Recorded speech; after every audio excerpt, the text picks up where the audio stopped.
everybody. Mike and Andy here, and we're coming to you live from the Vox World Headquarters, Brea, California. We've got kind of a special guest in studio with us, but we'll get to that in a second. A couple business items. First of all, Andy, we have a live show coming up. That's right. March 9th. In what are you doing? Why are you moving my microphone? Pointing it at your face. Oh, it does not want to be so pointed. I think it wants to look somewhere else. We have a live show March 9th at the Monkey Business Cafe. Oh yeah. In Fullerton. Yep. Do we have a time on that? No, 7-ish. 7-ish. So it'll be like last live show. If you're a Patreon supporter, you're gonna get first crack because we have 86 of you, which is freaking ridiculous. That is ridiculous. Yeah. Bunch of crazy people. Second round of gifts are coming out. So for those of you that have signed up in the last month, you're going to be getting your gifts. Maybe isn't the right word, but prizes, rewards, punishments. Any of those could be. But seriously, thank you for supporting us. If you're interested in supporting us, you can share these. You can like us. Please like us on Facebook. You can go to our website, voxpodcast.com. You can, what I'm missing one. You can share these. You can rate us. Rate us on iTunes. Come on iTunes. We're sick of Joel Osteen having the freaking top spot. Yeah, this is the resistance. And this is the resistance, damn it. We are coming after those money hungry. Yes. Just after we thanked our Patreon supporters. Yeah. So how many Patreon supporters does Joel have? He doesn't need any. That's right. So anyway, all of that's great. March 9th. Andy, what are you going to do to let people know about this? So Patreon is going up on the website. Crack. Okay. Yep. So make sure to jump on the website, voxpodcast.com. Okay. I will also be promoting it via our Twitter, the Vox Podcast. Wow. And also our Facebook, of course. Our Facebook, yes. Okay. And what do Patreon supporters at certain levels get? They get first crack if they want to come. That's correct? right. Because we'll limit, because it's only, That's right. What are we limited at? We could probably only fit about maybe 60-ish people. Yeah. So we'll take. And the last one was packed. Right. So yeah, suckers. Yep. So we'll take the first 60. Correct? Is that what you're saying? Yeah. And if you're gonna Jones us that night, Jesus knows. Jesus knows that you are not a person of integrity. Right. So if you're coming, come. There will be free Coors Light again. So we'll do. Yes, Andy. Don't look at me like that. Yes, that was the biggest draw last time. Don't even. Right. Shut up. We're not even providing water. Up. Shut it. You can bring your own snooty drinks, but we're having some Coors Light, man, because this is a movement of the people, and one of the things that we in our church we do Q&A, and one of the questions that came in last week was that I answered in service. Why is Coors Light one of the holiest drinks? And I said, very simple. Moses met with God on a mountain. Jesus was transfigured on a mountain. And Coors Light is bottled on mountains. And so it's very simple. It's very deep theological. It has come together. So anyway, that's March 9th. Please, let us know if you're interested in coming. And topic TBA. To be announced, and the reason is, who knows what Donald Trump will do between now and then. we may be in the middle of World War III. I mean, who know? I almost don't want to pick a topic yet, because who knows what's going to happen. I mean, I'm excited about him creating an entire new marginalized society that maybe we haven't seen yet. Yes. I mean, we've he's hit all of the big ones. Yes. So maybe he'll come up with a new one. Yes. The marginalized society would be Trump supporters themselves after a while. That would be a new one. So today in studio, driving up from Orange to Brea. Hey. We have Carrie Garcia, who is not in any way a Garcia. What was your maiden name? It was Scott. Yeah, exactly. So white.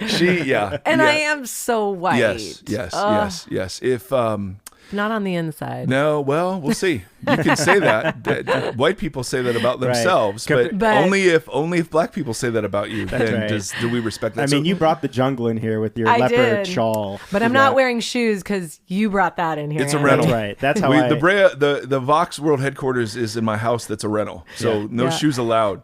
Now, what's your impression of the Vox World headquarters? We have a PlayStation 4 over here, just in case. I can't even see it in the midst of all. There's so many spiritual books here. It's really overwhelming. Like I'm feeling it from my back. Here's what I've learned: if you cannot be spiritual, look spiritual. Yeah, amen to that. I have several Bibles scattered around my study. I've got a cassette. It's eclectic. I've got Social Distortion gold record.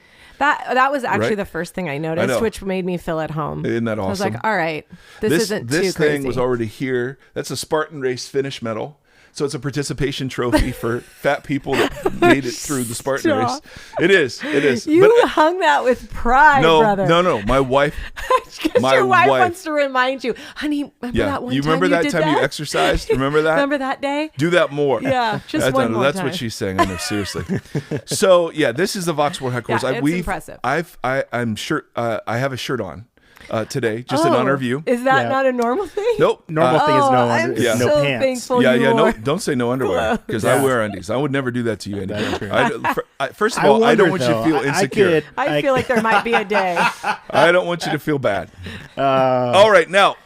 So Carrie Garcia, and it's Carrie with a K. It is. Let's be clear. Now, has that always been true? Was that the designated letter? Yeah. I mean, I changed my name for 1 year, but I did not change the spelling. I did change my name. Why? Because I went through a crisis of who I was, and it was awesome. What was the name? It's the best story ever. Oh, it was Alex. Alex Scott? Yeah. Just changed it freshman year. Oh, Carrie Scott. Call you guys first names. I'm Alex. Right. So Carrie. I'm Alex Scott. I'm not Carrie Scott anymore. Nope. I'm going to go with Alex. Yep. I called my family. My dad was like, well, I guess that's what she wants to be called. We have bigger fish to fry. Exactly. Just call her Alex. Just let her go. So to this day, I'll go to the Bay Area, and I'm like from Oakland area, and I'll go to the Bay Area, and people will be like, what's up, Alex? Oh, my Lord. Day. Oh, my Lord. It's the best. It's the best. Okay, I want to be clear. When I was probably 7 years old, I wanted to change my name to Ace Patrick. Oh, that's awesome. That's way better than Alex. Because Kiss was big and Ace Frehley was out, and I'm like, dude, Ace Patrick, come on. Oh, that's good. So, I feel like we should revisit that. So Alex Scott just doesn't seem as epic. I'm sorry, as Ace Patrick. It wasn't. I mean, there's a lot behind it. Okay, so, okay. Well, I want to get into that. When you're on meth, you do certain things. Oh, I love it. Yeah. So that was my meth name, was Alex Scott. I mean, it was my dealer name. Why don't you pick a yuppie name? Why would you pick a yuppie name as I'm opposed from to Oakland. like a meth name? I had to step out. No, you should have like a meth name, like Jersey Shore, or something, something like that. I felt like Thundermouth. Arpeggio should Thundermouth. Wow. Okay, now we're back. So Carrie Garcia from Oakland has just moved to Orange County. From where? Well, I've lived all over, but I just recently came from LA. Okay. I was in LA for 5 years, but I lived all over the world. And there's no difference between LA and Orange County. Oh, yeah, right. When I grew up in Ohio, and I always thought, well, if it's Southern California, it's all LA. And then I realized, there's a difference. Oh, yeah. Oh, there's a difference. I live in Pleasantville. It's bizarre. Yes. Yeah. So, Carrie has been introduced into the Vox orbit via Andy Bear. Mm-hmm. And so, Andy, if this bombs, this is all Andy's on Andy. It's Absolutely. on me. And Carrie she's teaching at our community. We record this on a Thursday, and so she's teaching this Sunday. We air this the following Monday, so it will already happen by the time you hear this. But we're stoked to have her. But she's also the founder and queen bee of something called the Freedom Movement. And so tell us a little bit about that. It's just it's kind of started really weird. We started in a backyard with like 50 people. I just thought, what would it look like for people to get up and start being honest about what's really going on? No. Yeah, I know. Thought church was that place. Keep it in a box, not the Vox. Okay, box. so hold on. How old were you when you did that? That was only 2.5 years ago. Okay, so you were 14. Yeah. And 18. Come on, guys. so church culture for you had become a place where a lot of pretending was taking place. Yeah, I just feel like people weren't being really honest and having a free space just to be honest about what was going on, and I just felt compelled to tell my story. And I didn't know what that was going to look like. I had not a clue. So where did these 50 people come from? I don't know. Most of them were our parents. Our family showed up. All right. And then just some random people, which we were pretty, like, I was stoked on 50 people. I still That's am amazing. stoked on 50 people. That's amazing. Yeah, I figured if Apple can start in a garage, we'll start in a backyard. And Right. we had no money and still don't. Those were like my first band shows, except it was only our parents, and it was definitely less than 50 people. Yes. Yes. Even at the height of your career, Oh, yeah, 50 thank was you. pushing it. Yeah. What was the biggest crowd you played to? Ever? I think 13,000. Perfect. Wow. Andy Yep. didn't know that Yeah. about you. Yeah, he was opening up You're for a rock star, Andy? Yeah, he was opening up for Blondie. So I wish. That would have been awesome. opening up for Thundermouth. That's right. Starring Andy She's Laura. here. So that's so for you, what the thought you had was a place for you to tell your story, making room then for other people to tell theirs. Was I that just kind of the wanted them idea? to feel less alone in what they're going through. I Okay. just felt honestly. Was this aimed particularly at women?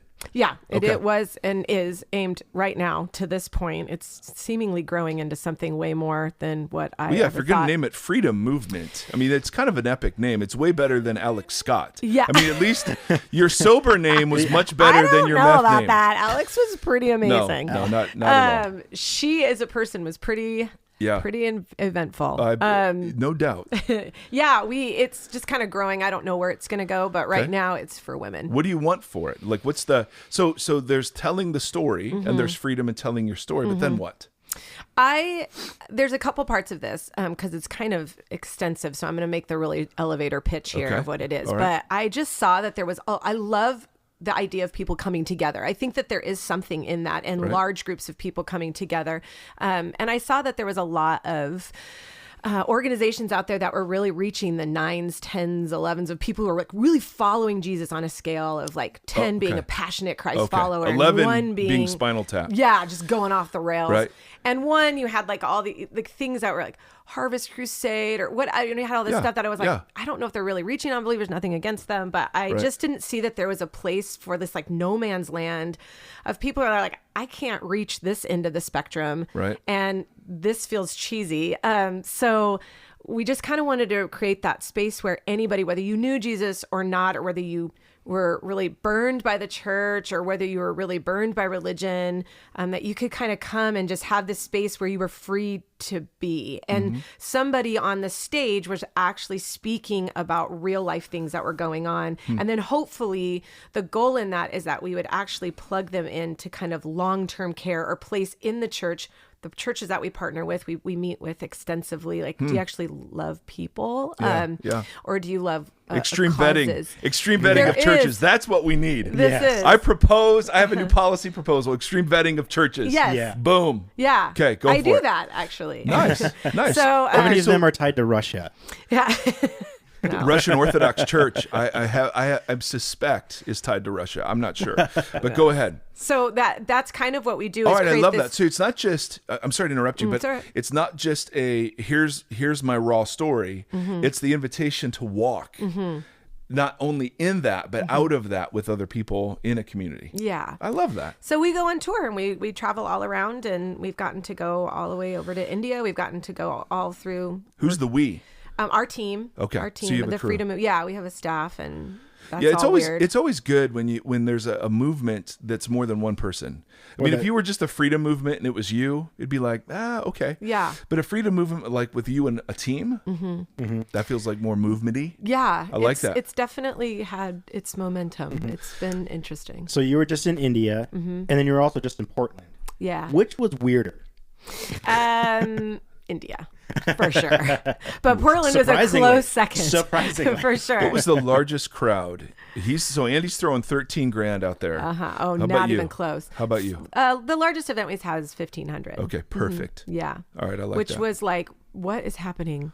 We're Right. the worst PR crew ever. Right. So, it's just, I don't know. I think people really want to hear, real truth and freedom and just without all the the fit in the box kind of stuff. So that's what we do. We're really intentional. Why that did if you you steal don't our know God- idea? Why did you Well, that's steal why I keep coming to your our church. idea? I'm like, dang it.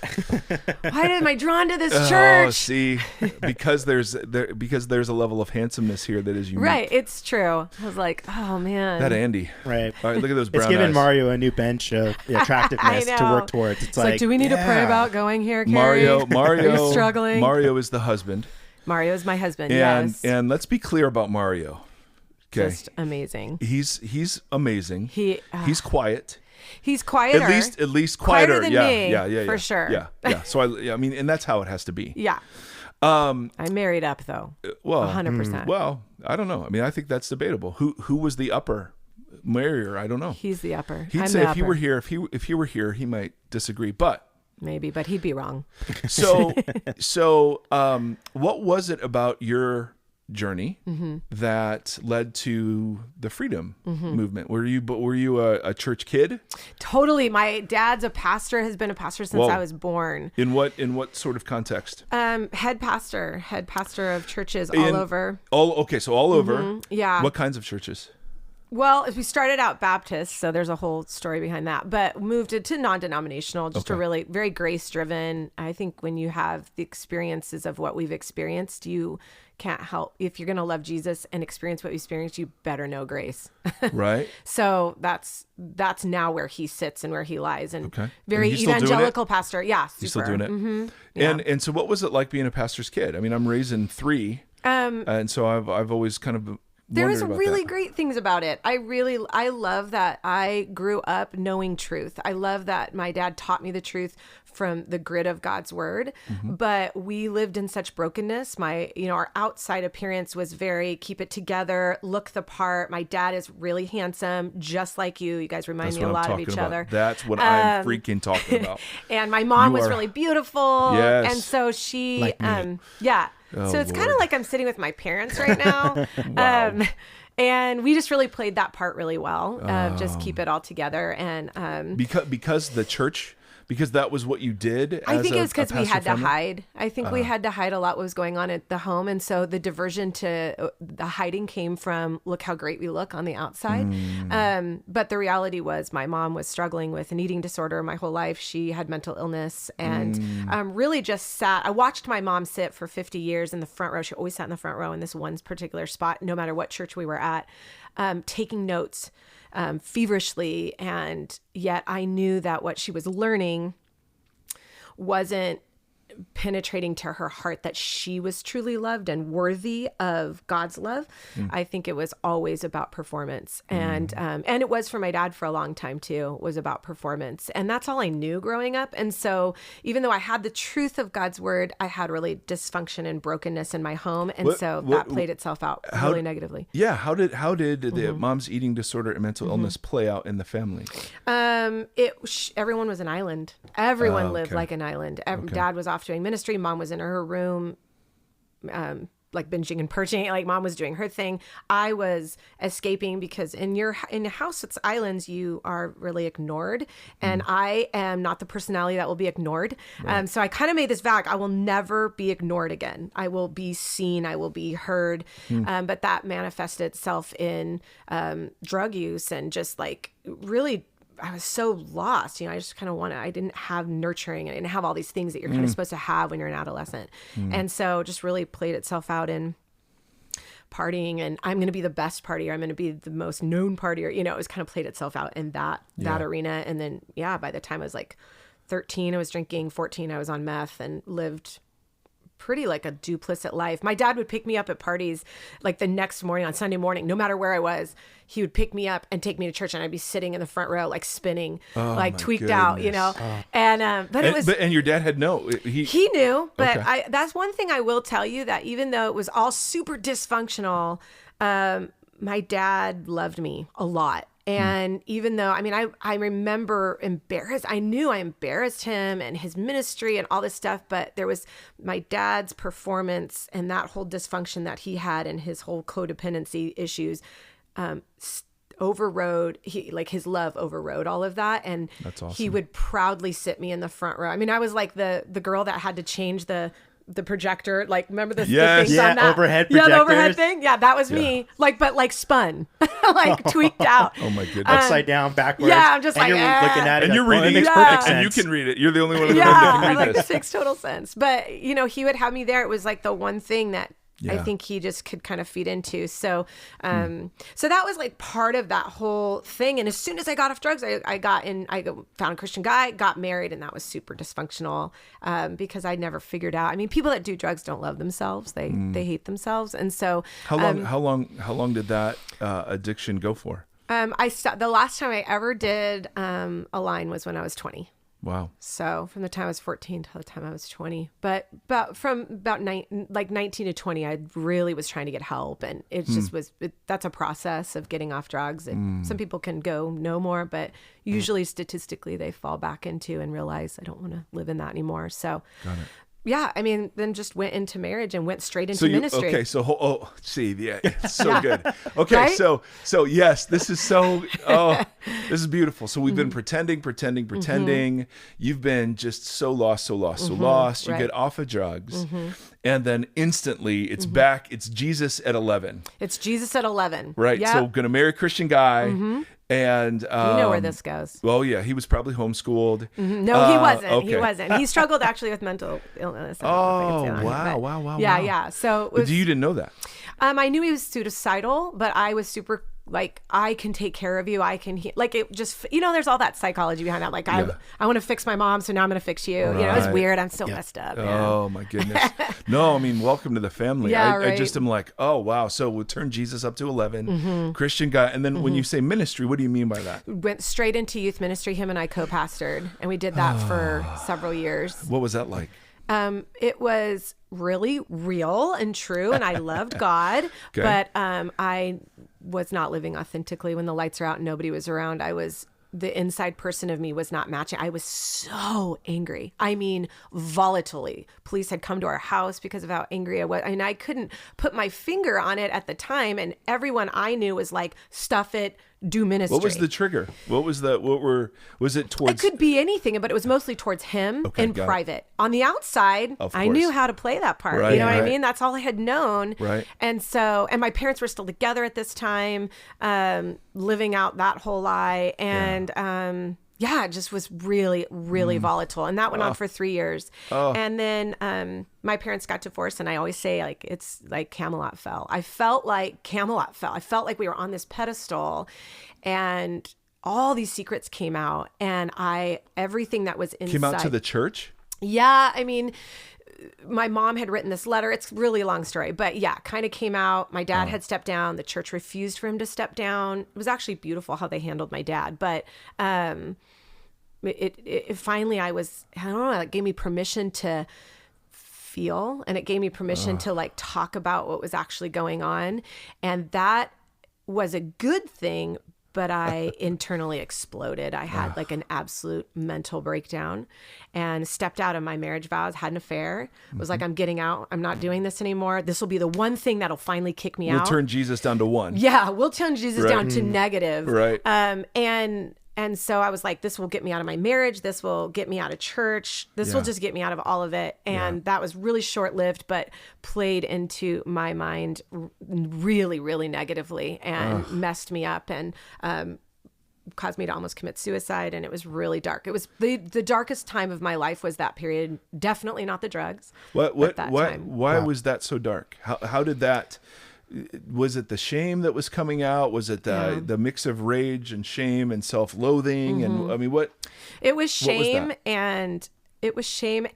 I love God my whole life. I believed in God from the time I was 4, and I never stopped believing him. I don't believe you lose your salvation because Jesus knocked hard my whole life. And I felt like I finally had so disappointed him. Like I really had choosingly gone too far, and my dad wasn't talking to me at the time, and I had lost all the ministry, which I needed to lose. That all needed to go. I'd lost all my friends. My church had, like turn their back on me, and they just didn't understand how to deal with it. I don't hold bitterness to that. People don't know how to deal with that kind of stuff. I think they need to learn better how to do it. Because it's not about the affair. Not even remotely about the affair. No, it wasn't. And they didn't know. And I love them in that now. At the time, I didn't understand it. And so that all of that social kind of like suicide I felt like I was committing really raised itself to me being alone in an apartment by myself with all my thoughts and those negative words. And you would be better and everybody would be happier if you weren't here. And also part of that was like, I'll show them. Like if I die, they're going to be really sad. And so that definitely played itself out, which is so weird because at the same time, my mom's like this parallel story is going on because my mom had left my dad and all that shame of that. And my mom had multiple affairs and was just struggling with all this stuff. And same thoughts were going through her mind. So I almost committed suicide at a stop sign with a bus, and it was a whole scene. And I really felt like, I mean, I know this sounds weird, but I really felt like God spoke to my heart and was like, hey, this isn't me. All this stuff isn't me. Like, I know everything you've done. I've seen everything you've done. And I actually really love you. I really love you. And I'm not going to say it was like a burning bush in my car. Wouldn't that been cool though? It'd been such a cool story. Just for you, that's a reference to like Bible. Yeah. That's not just a random drug-induced sort of thing. Right. That's not a meth thing. Right. While it might have been in some scenarios. Right. Exactly. Yeah, it would have been really cool if I could say like Jesus was sitting there and I saw him and he like spoke, but it was just something I felt in my heart. Yeah, deep sense. It was this deep sense, and I can't say that changed the rest of my life. I can say it was the beginning of me turning the car around and 2 years of intensive therapy and 2 years of really figuring things out. Unfortunately, and I believe that God is trying to speak to us. I just think, many of us can't. It's hard for us to hear because the voices that are negative are really loud. And that was the story for my mom. The voices were really loud. And unfortunately, she wasn't able to hear past those voices. And then she ended up taking her own life. And, really? So this is a fun podcast, right, guys? How long ago was that? How long ago was that? That was 11 years ago, 11 and a half years ago. Goodness. Yeah. It's been, it's so weird because that was super hard, obviously, really, really hard. There's part of me that felt relief for her. And well, you understood. I just understand. And I even think, and you guys can get into this later, but I think God's in that. Like, I think God loves her. I think God said, you can come home, Linda. So I think she loved God, but I think she hated her life. There was just hopelessness. And that's, and so you ask why I started this whole thing. I started Freedom Movement because of all that, Holy crap. Yeah. I'm tired of people sitting in the front row and not thinking that there's someone for them. It was the toxicity of this, like the pretending, the dysfunction, the shame. Oh my goodness. Yeah. I mean and I think all of us, maybe not to the same degree, but all of us who sit in something we call stage 3, referencing a previous podcast, have come to that place of we're just done with the pretending. I think there needs to be a new spiritual discipline called unpretending. And love it. And like, so it's not, because I mean, in church circles, it's okay to share struggles, right? As long as they're in the past. As long as they're not too slobbery and ugly, and if you've already got accountability, and if there's been a long enough time, this is what I see. Like people get, they get forgiven. They believe in being redeemed, which means like to be, I am now. God has come in, and I believe what He says is true, and that I am a new creator. Like I'm good. I am new. I am His child. They believe it. But then the church says, well, wait a minute. It's only been 6 months since your affair. So, you have to jump through hoops. Not all the churches, some churches. Sure. So you have to jump through hoops to do ministry or to be back in ministry or to serve. And I am like, that is so not true. That's just not true. It's not what I've read. When I read the Bible, that's not what I read. God picks a bunch of misfits, and sometimes they pick some that day to go change someone's life. And so I just am like, I think there needs to be accountability, and I think that you need to make sure like your heart is okay for your own protection, because ministry can be daunting. But I think the moment I turned that car around, the moment I turned that car around was the moment that I was completely new. I just needed to figure out my story in that newness, but I was completely new. And I was it's different. been working it out ever since. Yeah. And it's been a journey, a really long, really extensive, really gut wrenching journey. But I'm here today and I'm way better. My inside person finally does match my outside person. I can honestly say that. But I'm still misfit. What's it been like? How long have you been married to Mario? I've been married to Mario almost 13 years. Oh, he's better at this than I am. Okay. Almost 13. September will be 13 years, so 12 and a half years. And how did that come about? In the sense of you had this, I mean, it sounds like you were married before your mom took her life. And were you in the midst of therapy during that time? Were you on the other side of it? I was on the other side of that. Okay. Okay. Yeah. So the darkness had passed. You were re-engaging newness. What were you doing for money during that time? Were you doing vocational church stuff? No, I was not doing ministry. I had stepped out of ministry I just needed to be away from that for a while. I never thought I'd be here again. I just thought I was like, okay, that ship has sailed and that's good. I'm done with that. I stepped into being a trainer, actually, which is hysterical because I hate working out now. But I was a trainer for like 12 years and ran my own business, a really lucrative business in San Diego. That's what I'm talking about. Mandy, we're in the wrong thing, dude. I know. It was awesome. That's it was awesome. great. And you have a great personality for it. I can imagine people would love that. It was fun. It was I had some really great clients. I got to have, one of my clients was the Prince in Saudi Arabia. It was super cool. Whoa. Yeah, it was awesome. He had a G6 and his own compound. It was really cool. Right. He actually flew my dad to Saudi Arabia with him to meet the king and have like relations with church, but that's a whole nother. Whoa. Yeah, it was really, really cool. So that was 10 years of my life with those guys. How do I sign Okay, up for there's that? a drop. Where's the gym that I go to where I Right. get to sign up for that? Right. Oh, he had his own gym. So we went seriously. to his home 5 days a week. Oh my goodness. Yeah, it was amazing. Okay. It was such a great experience. So how'd you and Mario meet then? We met in church. Okay. He had a red So you were mohawk. so you and I love. So I was all, you're who's like, that guy? yeah. So you were re-engaging with Jesus, but from a far healthier place. Yeah, and from just the rows. I wasn't on stage. Yeah. Yeah. That's right. Yeah. Which is so much more authentic and Yeah. normal and was regular. good. It and- was great. I don't feel like God wanted me to perform. I don't Yep. think he wants me to perform now right. at all. Right. So freedom movement, coming full circle. First of all, I now resent the fact that you called me and Andy your parents. I think you should take that back. Yeah. No, you guys are way healthier than my parents. Well, you don't know. I don't know. You don't know what happens when the mic's off. Yeah.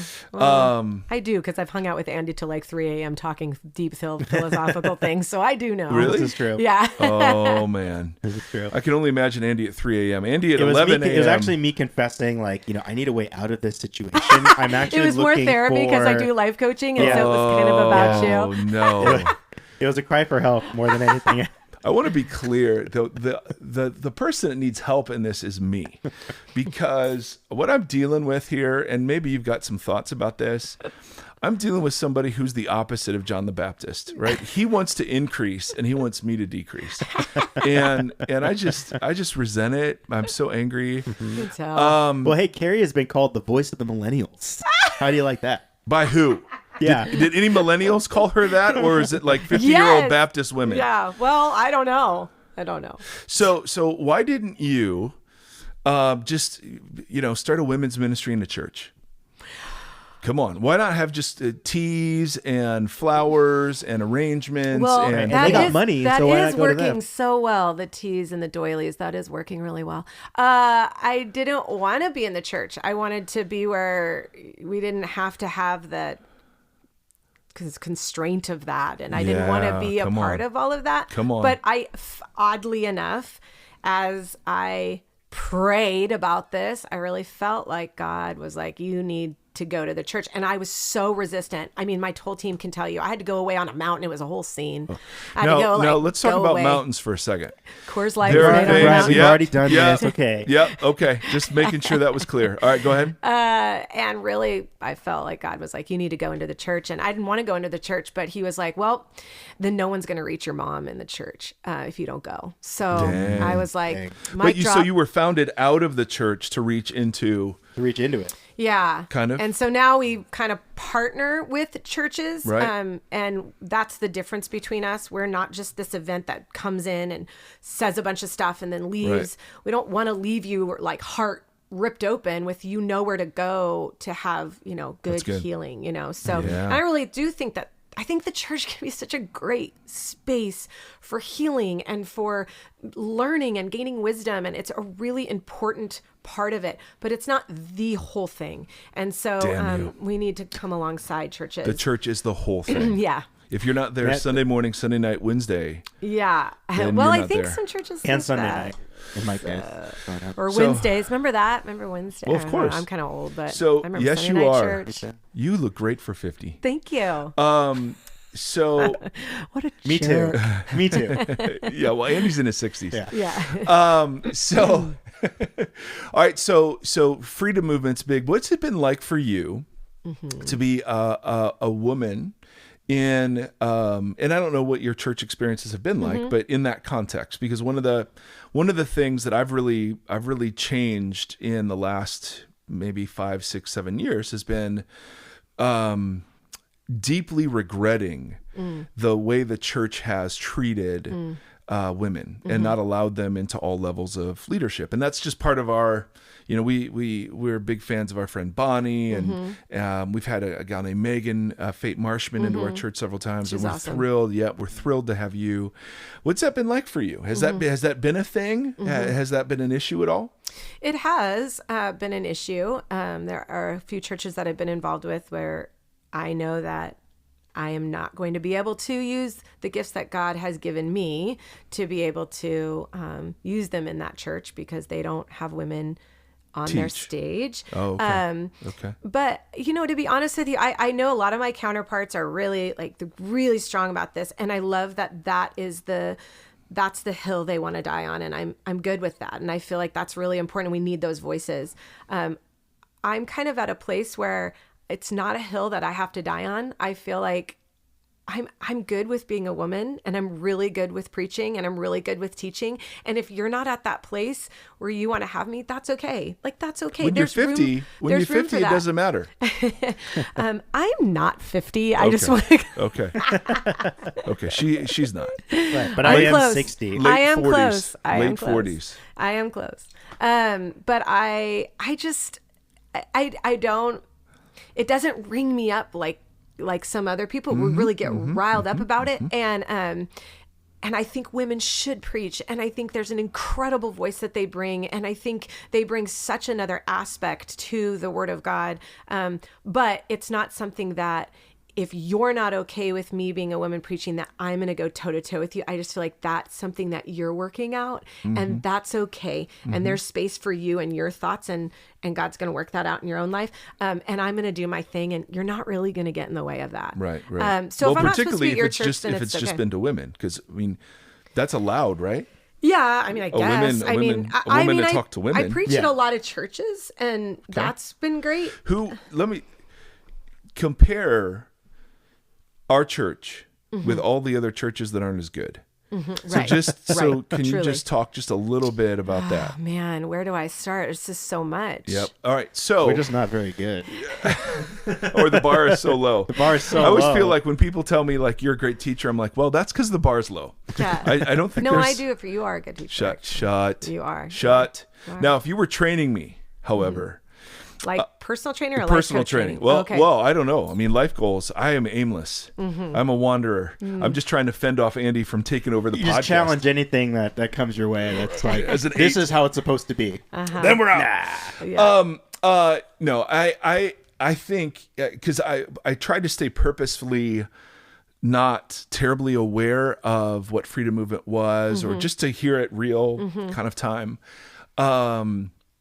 And Andy's just said, I mean, you've got a, I don't even know how to describe your story. I mean, it's heartbreaking. It's hopeful. It's, I mean, I'm so sorry. Yeah. And I'm so Thanks. sorry that we've created a church culture where the codependent expectation from both sides is that the best foot always has to be put forward.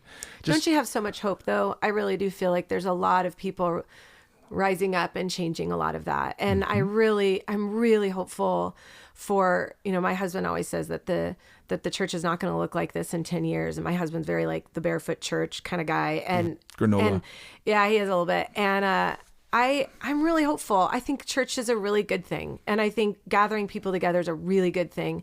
And I'm really hopeful about our future. And I'm really hopeful about the young men and women that are rising up and really speaking out and saying like, God does love me in this. Yep. And I love church. I'm thankful for church. I'm thankful for what it brought foundationally for me. I think people are broken and that's okay. And they are working out their own stuff, but I'm going to speak on behalf of the broken and let them know that there's a tribe for them, that there is a misfit tribe. God chose misfits, and that's what he does. That's actually our tour this year. We'll plug there, the Misfit Tribe Tour. Wow. So we're pretty excited about that. But he really did. Can guys come? Yeah, we have about a handful of guys that are always there that are just kind of like hanging out. And Are they single usually? My brothers come to a lot of them. These women conferences are absolutely fascinating. We have a guy band, so the band that travels with us is dudes, and I think there's something beauty. But they're coming for the tea and the doilies. Yeah, there is no tea, we don't get those at unfortunately, guys' and no events. doilies. No, it's very intentional. If you don't know Jesus, and you've never. Or you're angry at God, we really want you to come. Like that we champion you. Do you have a local event coming up?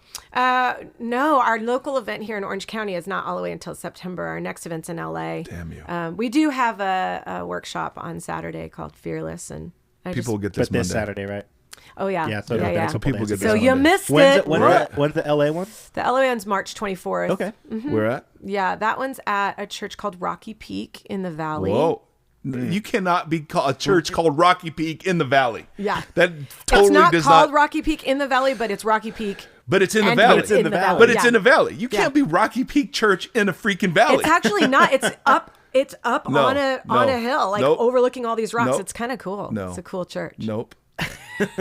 You're out. Your name Peak. disqualifies Yeah, if it's you. a peak, I mean, we're talking about like It's a peak it's a overlooking the pinnacle. valley. Okay. But is it the peak? Is Well, there a they make peak Coors Light behind there, it? so I'm pretty what I'm sure it's on a high talking mountain. Well, That's what I'm talking about.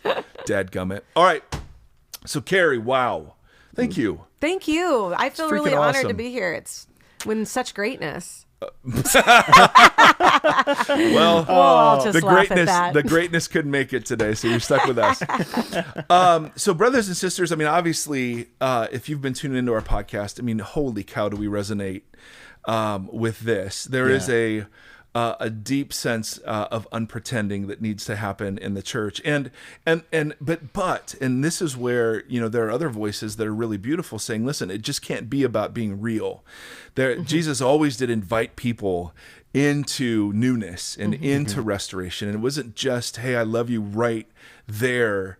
And it's unimportant to me whether or not you move from that spot. Right. That there was always a movement to his grace and his love and his affection. And so I love that you capture both parts of that, because I think there is an unpretending on the one hand, but there is what does it mean now to walk as a new creation? And so much of the New Testament is not about morality, it's about identity. And how identity then plays in your relationships with other people and blah, blah, blah, blah, blah.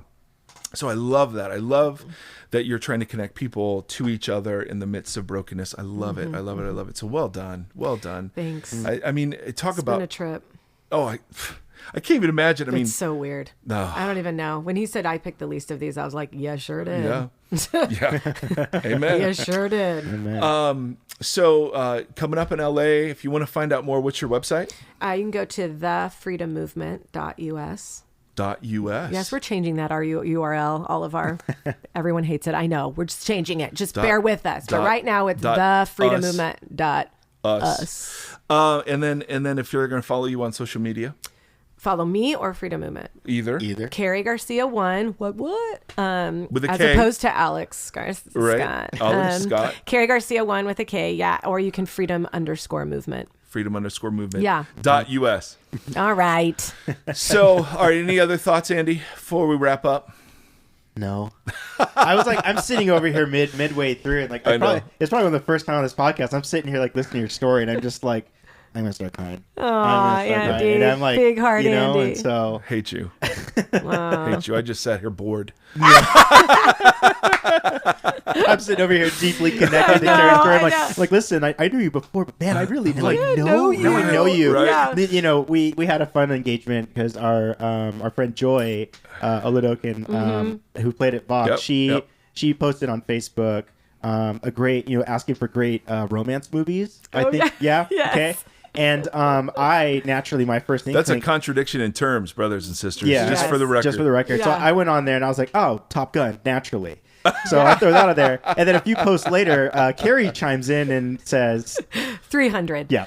Yeah. So, Oh, It's my favorite movie of all time. it is. Yeah. That is such a good movie. I actually did a message series on it when I was a college pastor of course. for a month. Let's study the There abs. was four girls left and like 17 men. Like, Yes. Well, all, apparently it didn't show any of the movie then, because then it might have been the other way around. right. No, Right. it was all about like This is Sparta. yes. See, come on now. Awesome. Oh my Lord. I can't even. Okay. I'm a complex human being. Yeah. Well, I like that. So great romance movies. Check. Yes. Shout out to Joy. Bomb. Yes. Check. Love you. Check. She's my friend. So, so you've got all Carrie's information. Check her out. We're gonna open up signups when for March 9th. Andy Bear. Let's say it's open right now. So if this is Monday, Wow. If this is Monday, Wow. we're It's kicking a tight- off. it's a tight ship. So we're kicking off. You can sign up right now at voxpodcast.com. Wow. Yep. That means you got some work to do, Andy Bear, between now and then, between Thursday and Monday. I know. Wow, you actually got something to do. Go figure. Oh, shut it. All right. So, brothers and sisters. Oh, and by the way, if you've made it this far and you're still listening, what do you want to talk about? What do you think would be a compelling piece of conversation? Because we look at the live shows in the following way. First, this is we love having some sort of like weird venue. We'd love if you are somebody who is curious, skeptical, doubting, for you to enjoy something like this. We know stepping into a church context, even if it's a church as freaking amazing as Vox, is intimidating. And so these live shows are meant to be a place where after a couple Coors Lights, you really taken back with how awesome God is, and Or you're looking for the fastest restroom. oh boy, and we do Q&A. We just have a whole bunch of stuff around it. We just want to put a lot of thought into it. But I'd love to know stuff you'd want to talk about. Because we don't want to get too heady theologically. We want to get really engaging with what's going on in the world. And so the first one we did was about how do you vote, and so we're toying with a couple ideas, but we'd love to hear your thoughts. So go ahead and chime in. Anything else, Andy? That's it. All right, We're done. Or as Seth calls you, Miss Annie, Miss Annie. Perfect. All right, so brothers and sisters, may the Lord bless you and keep you. May the Lord shine his face upon you and be gracious to you. May the Lord Lift up his countenance to you. and Bring you peace. or give you Yes. peace. Or give you peace. Either one. Amen. Until next time, my friends. Bye. Hey, thanks for listening to the Vox Podcast. Learn more about us at voxpodcast.com. Follow us on Twitter at the Vox Podcast, and now support us on Patreon at patreon.com/voxpodcast.